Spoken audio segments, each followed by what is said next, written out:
मेरे पति दो भाई थे। बड़े भाई और मेरे पति में करीब 15 साल का अंतर था।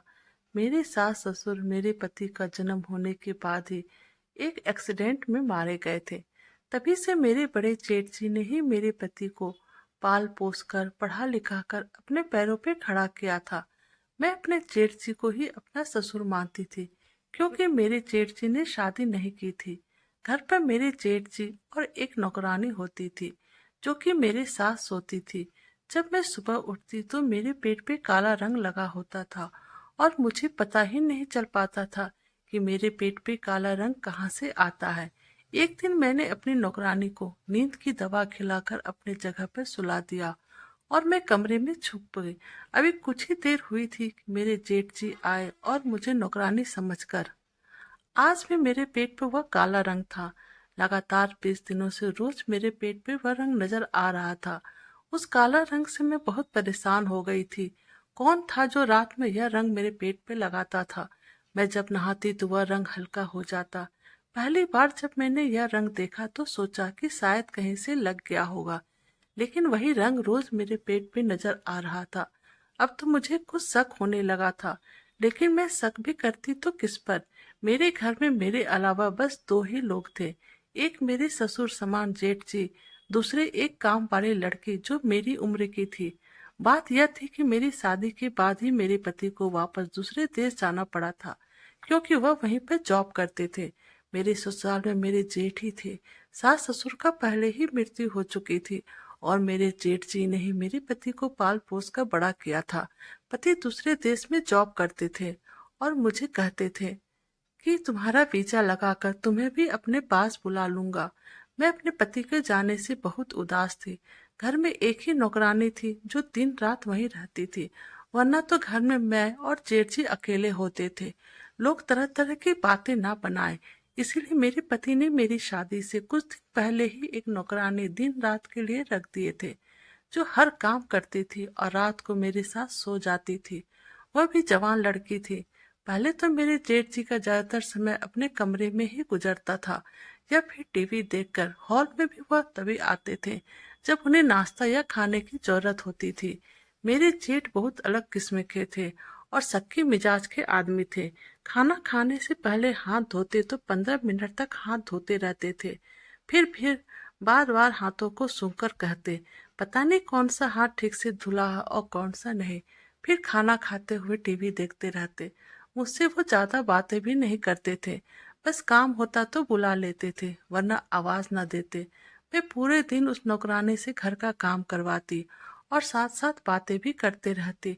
शुरू के 2 महीने तो ऐसे ही गुजर गए, पता भी ना चला। मेरे पति से मेरे हर 2 दिन के बाद बात होती थी। मैं हर बार उनसे अपनी वीजा जरूर पूछती थी, लेकिन वे मुझे कहते थे कोशिश कर रहा हूँ। जब कभी मैं नौकरानी से अपने जेठ के कमरे में सफाई करने को कहती तो वह नहीं करती थी। कहती थी कि आप भी मेरे साथ चलो, मुझे बड़े साहब से बहुत डर लगता है। वो बार बार मुझसे कभी यहाँ कभी वहाँ झाड़ू दिलवाते रहते हैं। कहते हैं कि तुम ठीक से सफाई नहीं करती। मैं नौकरानी की बातों पे ज्यादा ध्यान नहीं देती थी। वो कहती थी कि मुझे तो बड़े साहब बड़े ही सक्के मिजाज के लगते हैं। मुझे तो उनका चाल चलन भी सही नहीं लगता है। उनकी नजरें भी अच्छी नहीं है। क्या आपको पता है, कल मुझे कहने लगे इतनी गर्मी है, मेरे कमरे में नहाने जा रहा हूँ मैं, तुम चाहो तो दुपट्टा उतार कर काम कर लेना। मुझे तो उनकी यह बात बहुत अजीब लगी, तो मैंने नौकरानी से कहा, बेटी समझकर तुम पर एहसान कर दिए होंगे। वह कहने लगी, जाने भी तो दीदी, हमने सारी जिंदगी तरह तरह के लोगों के घरों में काम किया है, सबकी नजरों को अच्छी तरह से जानती हूँ। फिर वह किचन में चली गई। मैंने उसकी बातों को भुला दिया, लेकिन अब जो मेरे साथ हो रहा था वह कुछ अजीब करीबी था। आखिर कौन था जो काला का रंग मेरे पेट पे लगा देता था और मुझे महसूस भी नहीं होता था? रात को मैं देर तक जागती रही। मेरे काम करने वाली लड़की मेरे कमरे में जमीन पर बिस्तर लगाकर सोई थी। रात को 2 बजे तक तो मैं जागती रही, लेकिन फिर मुझे नींद लग गया। पूरे दिन घर का काम करने के बाद मैं पूरी रात जाग न पाती। एक बार जब मैं अपने जेठ जी के कमरे में उन्हें चाय देने गई तो मेरे होश ही उड़ गए, क्योंकि मैंने उनके कमरे में एक काला रंग का डब्बा और एक ब्रश देखा और मैंने देखा कि मेरे जेठ जी उस काले रंग से अपने बाल डाई करने की कोशिश कर रहे थे। और जब उन्होंने मुझे अचानक इस तरह से देखा तो वो घबरा गए, क्योंकि मैं इससे पहले कभी भी जेठ जी को अपने बाल डाई करते हुए नहीं देखा था। उनके अधिकतर बाल सफेद हो गए थे। मैं तो उन्हें शाम को चाय देने के लिए गई थी, लेकिन जो कुछ देख चुकी थी मेरे होश उड़ाने के लिए काफी था। जब उनका मुझ पर नजर पड़ी, पहले तो मैं घबरा गई, फिर मुझे देखकर गुस्से से बोले, तुम बिना पूछे मेरे कमरे में क्यों आ जाती हो? क्या तुम्हें अकल नहीं है? मैं वापस पलट गई और सीधा अपने कमरे में आ गई। मेरे दिल की धड़कनें तेज हो गई थी। ऐसा लग रहा था कि जैसे सीने से दिल निकलकर बाहर आ जाएगा। मुझे अपना पेट पर लगे काला रंग दिमाग में घूमने लगा। मुझे ख्याल आया, कहीं मेरे जेठ जी ही तो नहीं ना, जो रात में आकर मेरे पेट पे काला रंग लगा देते हैं। यह ख्याल आते ही मेरा मन अजीब सा होने लगा, परंतु मैं दिल ही दिल में इस बात को इग्नोर करती रही कि वो तो मेरे पापा की जगह है। मैं ऐसे कैसे सोच सकती हूँ? लेकिन यह हकीकत थी। मेरे पेट पर लगा काला रंग और मेरे जेठ जी के बालों के डाई का रंग एक था। थोड़ी देर मैं अपने कमरे में रहने के बाद मैं अपने कमरे से निकल किचन में गई, तो मेरे जेठ जी नौकरानी के बिल्कुल पीछे खड़े थे। नौकरानी ध्यान से बर्तन धो रही थी। वो नौकरानी के बहुत करीब थे। मुझे यह बात अच्छी नहीं लगी। इसका मतलब कि नौकरानी उन दिन ठीक कह रही थी कि मेरे जेठ जी की नज़र सही नहीं है। मैंने जेठ जी से कहा, आप यहाँ क्या कर रहे हो? क्योंकि मैंने उन्हें आज से पहले कभी किचन में नहीं देखा था। तो वह मेरी आवाज से बुरी तरह घबरा गए और नौकरानी से अलग हटकर खड़े हो गए। नौकरानी भी बर्तन धोना छोड़कर मुझे देखने लगी। वह भी शायद मेरे जेठ जी के आने से बेखबर थी। मैं किचन में आने की वजह पूछने लगी तो वह कहने लगे कि मैं इस नौकरानी को छुट्टी करवा दूंगा। यह झाड़ू देकर बिना हाथ धोए बर्तन धो रही है। इसके हाथ गंदे हैं। उनकी बात सुनकर नौकरानी परेशान सी हो गई और कहने लगी, क्यों झूठ बोल रही हो आप? इस सबसे पहले मैंने हाथ धोए थे, उसके बाद ही किचन में बर्तन को हाथ लगाया। जेठ जी कहने लगे कि तुम झूठ बोल रही हो। मेरे भाई के पैसे हराम के हैं कि तुम्हें तनख्वाह भी दो और तुम झाड़ू वाले हाथ से बर्तन भी धोओगी। मैंने तो तुम्हें आज देख लिया, ना जाने तुम कब से एक गंदे बर्तन में हमें खाना दे रही हो। मैंने जेठ जी से कहा कि आप यहाँ से चले जाइए, मैं खुद काम की बात करूंगी। लेकिन वो मुझको गुस्सा करने लगी और कहने लगे, तुम्हारे ही नरमी का नतीजा है, वरना मैं इस लड़की को तो 2 दिन में सीधा कर दूं। मेरा बेटा जैसा भाई परदेश में न जाने कैसे कैसे अपने गुजारा करके घर पर पैसे भेजता, और यह लड़की मुझे गंदे बर्तन में खाना देती है। आज से तुम ही मेरे बर्तन धोओगी। इस लड़की के हाथ में मैंने बर्तन देखे तो मैं इसे धक्का देकर निकाल दूंगा। और फिर मेरे जेठ जी गुस्से से पाँव पटकते हुए वहां से निकल गए। नौकरानी भी रोने लगी, कहने लगी, मुझे यहाँ काम नहीं करना है। पैसे लेते हो तो अपनी मेहनत के लेता हूँ। हमने अपनी इज्जत नहीं बेच रखी है। जो यह साहब मुझे इतनी गंदी बातें सुना रहे हैं। वह भी गुस्सा से नौकरी छोड़ने को तैयार बैठी थी। मैंने उसे अपने गले लगाकर चुप कराया। मैं अपने जेठ जी के साथ अकेला नहीं रहना चाहती थी। मुझे यह तो हौसला था कि एक औरत मेरे साथ रहती है, नहीं तो मैं एक परेशानी से निकल भी नहीं पाई थी कि मेरे पेट पे काला रंग कहाँ से आता है। और अभी यह दूसरी समस्या, एक नौकरानी के कमरे में होते हुए कैसे जेठ जी मेरे कमरे में आ सकते? मैंने नौकरानी से कहा कि तुम बर्तन को हाथ ना लगाना, मैं खुद धो दूंगी, लेकिन तुम काम छोड़कर मत जाओ। मैंने बड़ी मुश्किल से नौकरानी को राजी करके किचन से बाहर निकाला और खुद बर्तन धोने के लिए लगी। जब थोड़ी देर बाद जब मैं बर्तन धोकर बाहर निकली, तो मेरे जेठ जी बरामदे में बैठकर मेरे पति से फोन पर बातें कर रहे थे और कह रहे थे वह नौकरानी को घर से निकाल दे। लेकिन मैंने भी सोच चुकी थी कि पति को साफ साफ कह दूंगी कि मैं नौकरानी को कभी छुट्टी नहीं दूंगी। अब तो मैं बिल्कुल भी अकेले रहने के हक में नहीं थी। मैंने अपने पति से कह दिया, अगर नौकरानी घर से गई तो मैं भी मायके चली जाऊंगी। जेठ जी को बर्तन से तकलीफ है तो मैं खुद धो दूंगी। मेरे पति ने अपने भाई को ना जाने कैसे समझाया। अब मैं खुद बर्तन धोने लगी और खाना जेठ जी के कमरे में खुद रख देती थी। अभी मैं कुछ देर आराम करने कमरे में जाने लगी तो वो मुझसे कहने लगे कि आज के बाद मुझे यह नौकरानी मेरे कमरे में नजर ना आए। आज के बाद मेरे कमरे की सफाई का ख्याल तुम रखोगी। यह सुनकर मैं तो जैसे हिल ही गई। मैंने सोचा था कि अभी जेठ जी गुस्से में है तो 2-4 दिन काम कर देती हूँ, फिर खुद ही ठीक हो जाएंगे। लेकिन मुझे क्या पता था कि उनका मुझे अपने कमरे में बुलवाने का मकसद क्या था। थोड़ी देर बाद मैं जब जेठ जी के कमरे में सफाई करने पहुंची तो फिर से काला रंग और ब्रश उस कमरे में रखा हुआ था।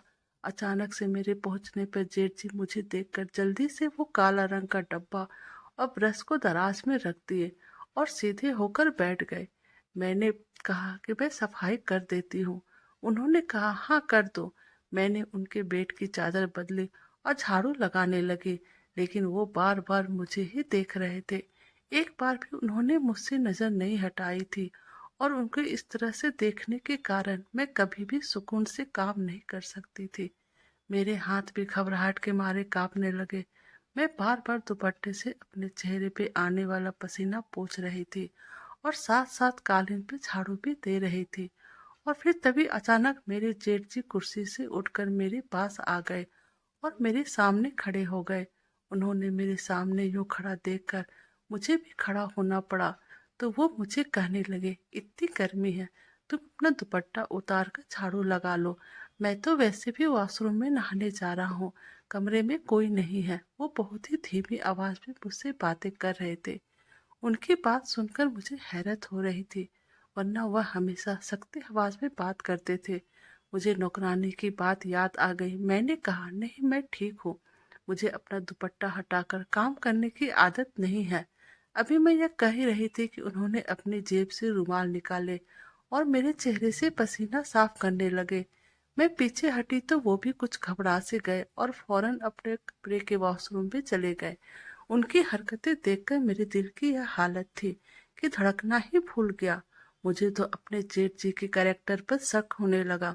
मैंने जल्दी जल्दी उनके कमरे की सफाई की और कमरे के बाहर निकल गई। पूरे दिन मैं परेशान ही रही। मैं अभी अपने पति से इस बारे में कोई बात नहीं कर सकती थी, क्योंकि मेरे पति उन्हें अपने पिता के समान मानते थे। और जाहिर सी बात थी, मेरे जेठ जी ने मेरे पति को अपने बच्चों के जैसे ही पाल पोस कर बड़ा किया था और इस काबिल बनाया था कि आज वह 4 लोगों के सामने उठ बैठ सकते थे। उन्होंने अपने भाई पर बहुत ही भरोसा था। मैं रात के समय नौकरानी के साथ अपने कमरे में आई तो वो जमीन पर अपना बिस्तर बिछा रही थी। मैंने कहा जरा इधर आओ, मेरी बात सुनो। मैंने सोचा कि तुम्हें सारी बात पता होनी चाहिए। वह अपना बिस्तर छोड़कर मेरे पास आकर बैठ गई। मैंने उससे कहा, तुम जो कुछ भी मेरे जेठ जी के बारे में कहती थी, मुझे वह सब सच लगने लगा है। फिर मैंने उसे यह भी बता दिया कि रोज मेरे पेट पे काला रंग लगा रहता है। वह यह बात सुनकर मुझे हैरत से फटी आंखें देखने लगी, कहने लगी, दीदी मुझे तो आपके जेठ पर पहले दिन से ही भरोसा नहीं था। आखिर है तो मर्द जात ही ना। घर में 2 जवान औरतों को देखकर उनका भी तो मन डोल जाता होगा। मुझे तो लगता है कि वो ही आपके साथ कुछ गलत करते हैं और आपको पता भी नहीं चल पा रहा। नहीं तो आपके पेट पे काला रंग कहाँ से आता। और आप बता रही हैं कि आपने साहब के कमरे में काला रंग का डब्बा और ब्रश देखा है। हमारे गांव में तो एक ससुर ने बहू से ही शादी कर ली थी। उसका मर्द भी बाहर नौकरी पर रहता था। नौकरानी की बात सुनकर मेरे तो होश ही उड़ गए। फिर वह बोली, पहले तो साहब मुझे देखते रहते थे, अब वह आपको देखते रहते हैं और जब भी मेरी नज़र उन पर होती है तो मैं देखती हूँ कि वह आपको देखते रहते हैं। और अब तो उन्होंने सोच लिया है कि वो मुझे इस घर से निकाल कर ही रहेंगे, ताकि उनके आगे का रास्ता साफ हो जाए। इसलिए तो बिना वजह मेरे हर काम में नुक्स निकालते रहते हैं। मेरा जी तो यह सब सुन घबराने लगा। अब मैं अपना कमरा लॉक करके सोने लगी थी। जब से मैं अपना कमरा लॉक कर सोती थी, तब से मेरे पेट पे काला रंग नजर नहीं आता था। अब तो मुझे यकीन होने लगा था कि रात को जरूर मेरे जेठ जी ही कमरे में आते थे, शायद कोई गलत काम भी करते थे। जब मैंने कमरा बंद करके सोना शुरू कर दिया तो मेरे जेठ जी मुझे गुस्सा होकर देखने लगे, लेकिन मैंने उनकी कोई परवाह नहीं की थी। कुछ दिनों बाद ही मेरे जेठ जी मुझ पर चिल्लाने लगे और कहने लगे, तुम अपने कमरे का दरवाजा क्यों लॉक करती हो? मेरा भाई तुम्हें मेरी जिम्मेदारी पर छोड़कर गया है। मुझे इस नौकरानी पर बिल्कुल भरोसा नहीं है, इसलिए मैं खुद आकर बार बार कमरे में तुम्हें देख जाता हूँ, कहीं यह कोई चीज लेकर भाग न जाए। परंतु मुझे जेठ जी की बातों पर बिल्कुल भी भरोसा नहीं था। मैंने रात को फोन पर अपने पति से कह दिया कि मेरा वीजा जल्द से जल्द बनवा दो। मुझे अब यहाँ नहीं रहना है, मुझे आपके पास जाना है। अब मेरा यहाँ मन नहीं लगता है। मेरी बातें सुनने के बाद मेरे पति ने जो बातें मुझे बताई उसे सुनकर मुझे रोना आने लगा। मेरे पति ने कहा कि भैया ने मुझे मना किया है कि मैं तुम्हारा वीजा ना बनाऊं। एक तो तुम भी परदेश में रहते हो और अब बहू को भी ले जाना चाहते हो। मैं यहाँ अकेले कैसे रहूंगा? मैं बहू को बाहर नहीं भेजूंगा, उन्होंने मुझे अपनी कसम दी है। यह सुनकर मैंने कहा कि मुझे अब यहाँ नहीं रहना है। आप यहाँ पर आ जाइए, नहीं तो मुझे अपने पास बुलाइए, नहीं तो मैं अपने मायके चली जाऊंगी और फिर कभी वापस नहीं आऊंगी। कहने लगे, बस 1 साल की बात है, तुम बस 1 साल रह लो। मैं इस बात पर भी नहीं मानी तो मेरे पति ने अपनी मजबूरियां बताई और कहने लगे, 1 साल के बाद उन्हें अच्छी खासी पैसे मिलने वाले हैं अगर काम छोड़कर आ गया। मुझे समझ में नहीं आ रहा था कि आखिर मेरे जेठ जी क्या चाहते हैं। मैं अपनी मर्जी से सांस भी नहीं ले सकती थी। कमरा बंद कर सोती तो वे चीखने और चिल्लाने लगते थे। अपने सारे काम नौकरानी की वजह वो मेरे जिम्मे लगा चुके थे। जिस तकलीफ से मैं गुजर रही थी वह मैं ही जानती थी। अब तो वो हर बात पर मुझे टोकने लगे थे। मैं अपने कमरे में दोपहर को आराम करने जाती तो हंगामा मचा देते कि तुम्हें मेरी कोई फिक्र नहीं है। मुझे खाना देकर समझती हो कि तुम्हारी जिम्मेदारी पूरी हो गई है। मैं अपने भाई से तुम्हारी शिकायत करूंगा। मैं उनके रोज रोज के पैतरों से तंग आ चुकी थी।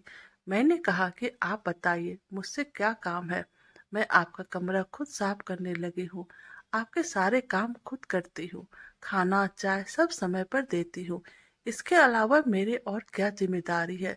तो वो कहने लगे, तुम मेरे पास बैठकर मुझसे बातें क्यों नहीं करती? मुझे समय क्यों नहीं देती हो?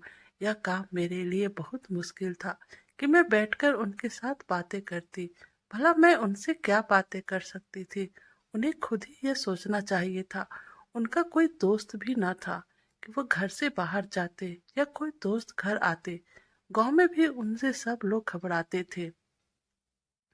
इस बार मैंने उनकी बात को साफ इनकार कर दिया। मैंने कहा कि आपको मेरी शिकायत लगानी है तो शौक से लगाइए, लेकिन मैं आपके साथ बैठकर बातें नहीं कर सकती। एक बहू होने के नाते मैं जो कर सकती थी वह मैं कर रही हूँ। इससे ज्यादा की उम्मीद आप मुझसे ना ही करें तो बेहतर होगा। मैं भी गुस्से में आकर बहुत कुछ बोल दिया उनको, लेकिन उन्होंने मेरा गुस्सा वाला रूप देखकर मुझे और कुछ नहीं बोला और अपने कमरे में वापस चले गए। नौकरानी भी वहीं खड़ी सारी बातें सुन रही थी। कहने लगी, दीदी आपने बिल्कुल ठीक किया। भला आप कोई साहब की पत्नी थोड़ो हो जो घंटों उनसे बातें करो। मुझे नौकरानी की बात सही लगी। मेरा भला क्या रिश्ता था कि मैं उनसे बातें करती। मैंने सोचा अच्छा हुआ मुझसे नाराज हो गए, कम से कम अब मुझे परेशान तो नहीं करेंगे। लेकिन जो मेरे साथ रात को हुआ, मैं तो बहुत डर गई।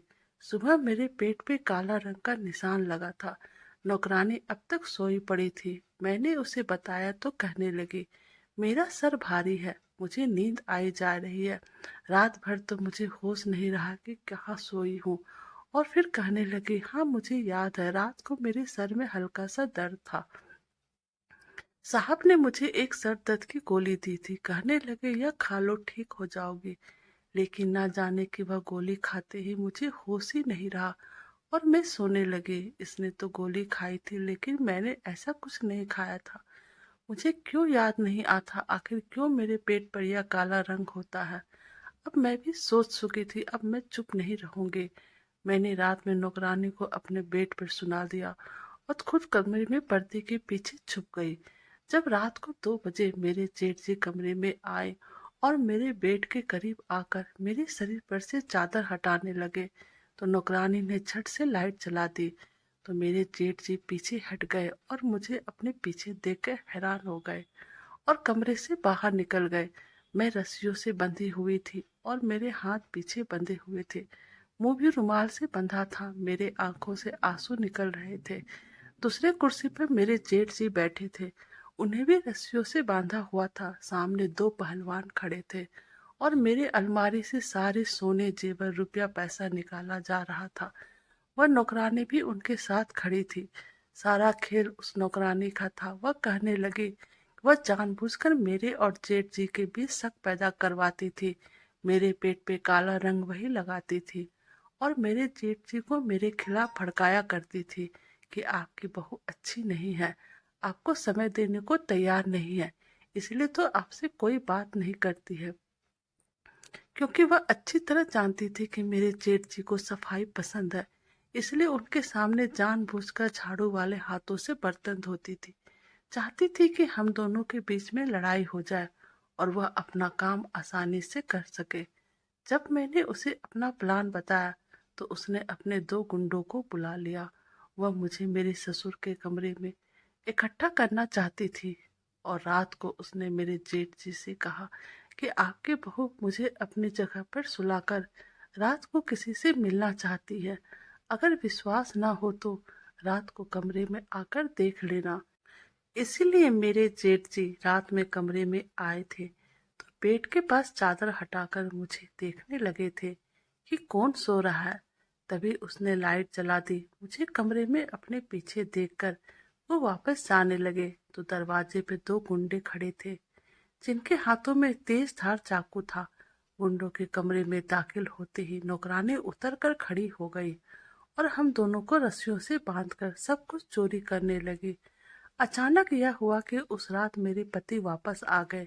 वो हमें सरप्राइज देना चाहते थे, लेकिन जैसे ही घर पहुंचे, घर का मेन गेट खुला था तो वो घबरा गए। जब अंदर आए तो दो गुंडों की आवाज सुनकर वो समझ गए कोई चोर घर में घुस आया है। उन्होंने जेठ जी के कमरे में जाकर पुलिस को फोन कर दिया और कुछ ही देर में पुलिस पहुंच गई और हम लोग बाल बाल बच गए।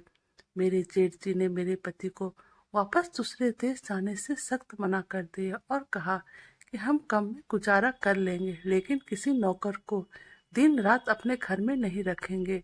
वो घर के भेदी होते हैं और मौका मिलते ही अपना काम कर जाते हैं। मेरी शादी को 5 साल हो गए हैं और अब तो मेरे दो बच्चे हैं जिन्हें लेकर मैं घर के सारे काम खुद करती हूँ। नौकरानी के लिए अगर मेरे पति कहते भी तो मैं साफ इनकार करती हूँ। तो दोस्तों, आपको हमारी यह कहानी कैसी लगी आप प्लीज़ हमें कमेंट कीजिएगा। प्लीज़ अगर आप हमारे चैनल पर नए हैं तो हमारे चैनल को लाइक और सब्सक्राइब कर दीजिएगा। Thank you.